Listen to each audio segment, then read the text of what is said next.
ஆதி பாரதி சீரியல்லேருந்து சூப்பரான ப்ரொமோ வந்துருக்கு. நம்ம அதை பற்றி தான் இந்த வீடியோக்குள்ளே நம்ம பார்க்க போகிறோம். நம்ம வீடியோக்குள்ளே போகிறதுக்கு முன்னாடி நம்ம சேனல் யாரெல்லாம் சப்ஸ்கிரைப் பண்ணலையோ அவங்களாம் சப்ஸ்கிரைப் பண்ணிக்கிடுங்க. பக்கத்தில் உள்ள பெல் பட்டனை கிளிக் பண்ணிடுங்க. வாங்க வீடியோக்குள்ளே போகலாம். ஆதி பார்த்தோம்னா பாரதி அழைச்சிக்கிட்டு அவங்க காஞ்சிபுரத்துக்கு அவங்க வாசுவோட வீட்டுக்கு வந்திருக்கிறாங்க. எப்படியாவது பாரதியோட கணவரை கண்டுபிடிச்சே தீரணும் அப்படின்னு சொல்லிட்டு ஆதி காஞ்சிபுரத்துக்கு வந்திருக்கவும், இங்கே பார்த்தோம்னா மித்ரா நிஷாவும் அவங்களும் அங்கே காஞ்சிபுரத்துக்கு தான் வந்திருக்கிறாங்க. அப்போ அவங்க எதிர்பாராமல் பார்த்தோம்னா அவங்க வாசுவோட தம்பியை அவங்க சந்திக்கிறாங்க. கார் ரிப்பேர்னு சொல்லிட்டு அவங்க நிற்கும் போது அப்போ வாசுவோட தம்பி வரவும், காரை மட்டும் கொஞ்சம் சரி பண்ணி கொடுக்கணும், எங்களுக்கு ஆளை வேற தெரியாத அப்படின்னு சொல்லிட்டு இருக்கவும், உடனே நாங்கள் பணம் எவ்வளோ நாளும் தாரோம் அப்படின்னு சொல்லிட்டு இருக்கவும், அப்போ வாசுவோட தம்பியும் பணத்துக்கு ஆசைப்பட்டு சரி நீங்கள் எங்கள் வீட்டுக்கு வாங்க, நான் வேற ஒரு ஆளை மெக்கானிக்கை கூட்டிகிட்டு நான் உங்கள் காரை சரி பண்ணி கொடுக்குறேன் அப்படிங்கிறாங்க. உடனே மித்ராவும் நிஷாவும் அவங்க வீட்டுக்கு வராங்க. பார்க்கும்போது அவங்க வாசலில் நிற்கிறாங்க. அப்போ ஆதியும் பாரதியும் வீட்டுக்குள்ளே இருக்கிறத பார்த்துட்டு உடனே அவங்க அதிர்ச்சடைகிறாங்க. ஐயோ அவங்க ரெண்டு பேரும் வீட்டுக்குள்ளே இருக்காங்க அப்படின்னு சொல்லிட்டு அவங்க நைஸாக அங்கேருந்து போகிறாங்க. அப்போ வாசுவோட தம்பி என்னாச்சு அப்படின்னு சொல்லி கேட்டுட்டு இருக்கவும், ஒரு ஃபோன் வந்திருக்குது, நான் பேசிட்டு வந்துடுது அப்படின்னு சொல்லிட்டு போகவும், உடனே வாசுவோட தம்பி சரி அப்படிங்கிறாங்க. அடுத்து பார்த்தோம்னா அவங்க வீட்டுக்குள்ளே வராங்க. அப்போ ஆதியும் பாரதியும் அவங்க பார்த்ததுமே வாசுவோட தம்பி என்ன ரெண்டு பேரும் ஜோடி போட்டுட்டு வந்திருக்கிறீங்க அப்படின்னு சொல்லி கேட்கவும், இதை கேட்டதுமே இவர் யார் அப்படின்னு சொல்லி கேட்டுட்டு இருக்கிறாங்க. அப்போ வாசுவோட அம்மா சொல்கிறாங்க இவன் என் பையன் தான் அப்படிங்கிறாங்க. இதை கேட்டதுமே உடனே அப்படியான்னு சொல்லி கேட்டுட்டு இருக்கவும், அப்போ ஆதிக்கு பழசெல்லாம் மறந்து போனது வாசுவோட தம்பி ஒரு கட்டத்தில் அவங்க புரிஞ்சுக்கிட்டுதாங்க. இதை பார்த்ததுமே உடனே பாரதிக்கு என்ன பண்ணுதுன்னு தெரியல. ஐயோ வாசுவோட தம்பி அவருக்கு ஆதிக்கிட்ட எல்லா உண்மையும் சொல்லிடக்கூடாது அப்படின்னு சொல்லிட்டு அவங்க பயந்துட்டு இருக்கவும், அப்போ ஆதிக்கு ஃபோன் வரவும் ஆதி ஃபோன் பேசுகிறதுக்காக போகிறாங்க. உடனே வாசுவோட தம்பிகிட்ட பாரதியும் அவங்க வாசுவோட அம்மா சொல்லிட்டு இருக்கிறாங்க, இங்கே பாரு ஆதிக்கு பழச எதுவுமே ஞாபகத்தில் கிடையாது, அதனால நீ ஏதாவது உளறி வச்சிடாது அப்படின்னு சொல்லவும், அப்போ பாரதியும் சொல்லிட்டு இருக்கிறாங்க, ஆமாம் அவர்கிட்ட எந்த உண்மையும் நீங்கள் சொல்லிடாதீங்க, தயவு செய்து உங்கள்கிட்ட கெஞ்சி கேட்டுக்கிறதேன், அவருக்கு பழச எல்லாமே மறந்து போயிட்டாரு, அதை மீறி நம்ம ஞாபகப்படுத்தினோம்னா அவருடைய உயிருக்கே ஆபத்து அப்படின்னு சொல்லவும், இந்த விஷயம் தெரியாமல் அவர் என்னுடைய கணவரை கண்டுபிடிக்கணும்னு சொல்லிட்டு இங்கே நான் அழைச்சிட்டு வந்திருக்கிறாரு அப்படின்னு சொல்லவும், இதை கேட்டு வாசுவோட தம்பி சிரிக்க ஆரம்பிச்சிருந்தாங்க. ஓஹோ ஆதிக்கு பின்னாடி இவ்வளோ பெரிய கதை நடந்துட்டு இருக்குதா அப்படின்னு சொல்லிட்டு அவங்க சிரிக்க ஆரம்பிச்சிடவும், தயவு செய்து நீங்கள் என்ன பழி வாங்குறேன்னு சொல்லிக்கிட்டு ஆதிக்கிட்ட எந்த உண்மையும் சொல்லிடாது அப்படின்னு அவங்க கெஞ்சி கேட்கவும், சரி சரி உன்னை பார்த்தாலும் பாவமாக தான் இருக்குது, அதனால நான் ஆதிக்கிட்ட எந்த உண்மையும் நான் சொல்ல மாட்டேன் அப்படின்னு சொல்கிறாங்க. அதை கட்டதுமே பாரதி ரொம்பவே சந்தோஷப்பட்டுட்டு இருக்கவும், அப்போ பாரதி சொல்கிறாங்க, சரிம்மா நான் சமையல்லாம் நான் பண்ணுறேன் அப்படின்னு சொல்லிட்டு அவங்க சமையல் பண்ணுறதுக்காக போகவும், இங்கே பார்த்தோம்னா வாசுவோட தம்பி எங்கே ரெண்டு பேரும் நம்ம வீட்டுக்கு வந்தாங்க, ஃபோன் பேசுறேன்ட்டு போனாங்க, ஆளையே காணல் அப்படின்னு சொல்லிட்டு அவங்க வரவும், அடுத்தது அங்கே பார்த்தோம்னா அவங்க மித்ராவும் நிஷாவும் அங்கே நின்றுட்டு இருக்கிறாங்க. உடனே என்ன ரெண்டு பேரும் இங்கே வந்திருக்கிறீங்க, ஃபோன் பேசிட்டு வரேன்னு சொன்னீங்க, அதுக்கப்புறமா நீங்கள் என்ன ஆச்சு அப்படின்னு சொல்லி கேட்டுட்டு இருக்கும் போதே அப்போ அவங்க ஏதோ பேசி சமாளிச்சுட்டு இருக்கிறாங்க. அப்போ ஆதி அங்கே வராங்க. அப்போ பாரதி கிட்ட சொல்கிறாங்க, பாரதி நம்ம கொஞ்சம் வெளியே போகணும் வா அப்படின்னு சொல்லி கூப்பிடவும், உடனே பாரதியும் ஆதியும் அவங்க வெளியே கிளம்பி போகிறாங்க. அப்போ அவங்க கூடயே அவங்க அம்மாவையும் கூட்டிகிட்டு போகிறாங்க. அப்போ அவங்க ஏதோ ஒரு விஷயமா அவங்க மூணு பேருமே வீட்டை விட்டு போகிற மாதிரி இருக்கவும், அடுத்துங்க பார்த்தோம்னா அவங்க போகிறத இவங்க நிஷாவும் மித்ராவும் பார்த்துட்டு இருக்கிறாங்க. அவங்க மூணு பேரும் எங்கேயோ கிளம்பி போகிறாங்க அப்படின்னு சொல்லிட்டு அவங்க பார்த்துட்டு இருக்கவும், அவங்க போனதுக்கு அப்புறமா வாசுவோட தம்பி சரி எங்கள் வீட்டில் கொஞ்ச நேரம் ரெஸ்ட் எடுங்க, நான் வண்டியை சரி பண்ணுறதுக்காக மெக்கானிக் அழைச்சிட்டு வரேன் அப்படின்னு சொல்லவும், உடனே மித்ராவும் நிஷாவும் வீட்டுக்குள்ளே வராங்க.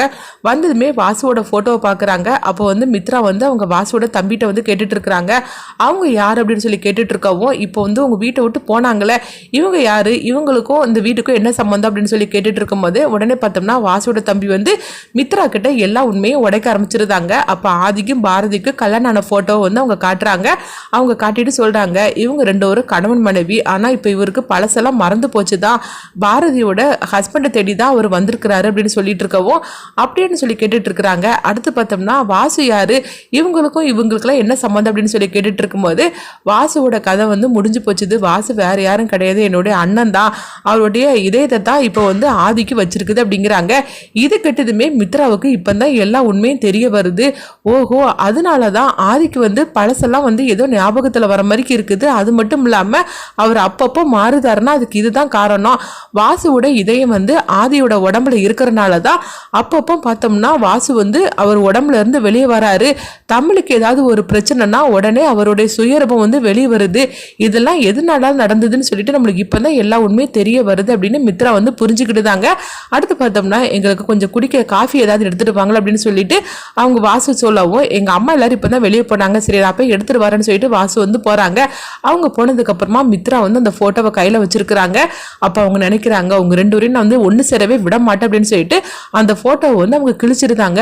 இந்த உண்மை எனக்கு தெரிஞ்சு போச்சுதுல, ஆதியோட உடம்புல இந்த வாசு இருக்கிறது தெரிஞ்சு போச்சுது, அதனால உங்க ரெண்டு பேரையும் நான் ஒன்று சேரவே விட மாட்டேன் அப்படின்னு கோவத்துல மித்ரா வந்து சொல்லிட்டு இருக்கோம். அடுத்து வாசு பார்த்தோம்னா மெக்கானிக் கூட்டிட்டு வந்து வண்டியை சரி பண்ணியிருந்தாங்க.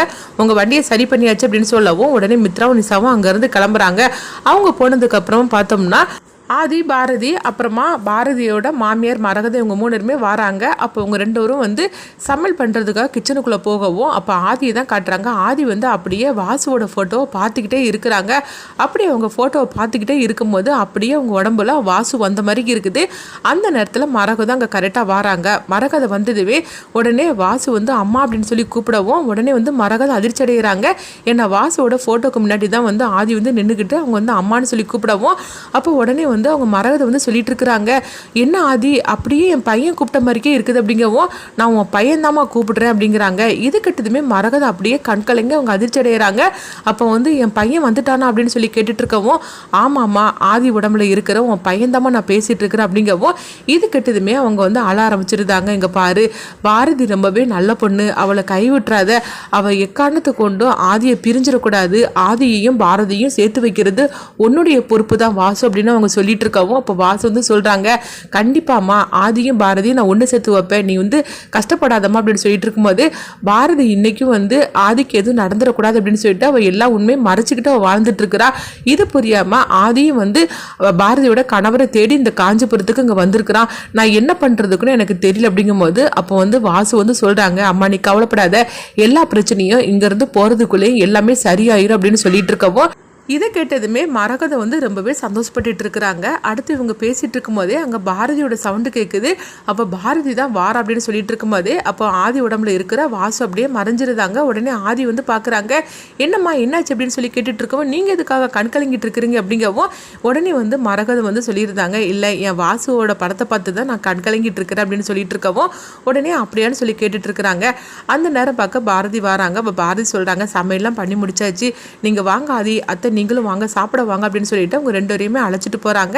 அப்போ அவங்க 2 பேருக்கும் வந்து அவங்க சாப்பாடெல்லாம் பரிமாறிட்டு இருக்கவும் அப்போ வந்து பாரதியோட அவங்க மரகதை வந்து சொல்லிட்டு இருக்கிறாங்க, பாரதி இன்னைக்கு உன் கையால் சாப்பிட்றத நினைக்கும் போது எனக்கு எவ்வளோ சந்தோஷமாக இருக்குது தெரியுமா, அதுவும் ஆதியோட நீ வந்திருக்கிற, இப்படியே நம்ம எல்லாரும் ஒன்று சேர்ந்து இருந்தால் ரொம்பவே நல்லா இருக்கும் அப்படின்னு சொல்லிட்டு இருக்கவும் அப்போ உடனே ஆதி வந்து சொல்லிட்டு இருக்கிறாங்க, அம்மா நீங்கள் எதுக்காக அங்கே தனியாக இருந்து கஷ்டப்படுறீங்க, நீங்களும் எங்கள் கூட பேசாமல் வந்துருங்க அப்படிங்கும்போது இல்லை நான் வரலை, இது என் பையன் வாழ்ந்த வீடு, இதை விட்டுட்டு நான் எங்கேயுமே நான் வரமாட்டேன் அப்படின்னு சொல்லிட்டு இருக்கவும் நாங்கள் எவ்வளோ கூட்டு வைக்கிறோம் ஆனால் நீங்கள் வரமாட்டேன்னு சொல்லிட்டு இருக்கிறீங்களாம்மா பிடிவாதமா அப்படின்னு சொல்லிட்டு இருக்கவும் உடனே வந்து அவங்க மரகதை வந்து சொல்கிறாங்க, என் மருமகளுக்கு சீக்கிரமாகவே ஒரு நல்ல வாழ்க்கை அமையணும், அதை பார்க்கும்போது கண்டிப்பாக நாங்கள் வருவோம் அப்படிங்கும்போது இதை கிட்டதுமே பாரதி வந்து அவங்க மரகத்தை பார்த்துட்டு இருக்கிறாங்க. அடுத்துங்க பார்த்தோம்னா மித்ராவி நிசாவி தான் காட்டுறாங்க.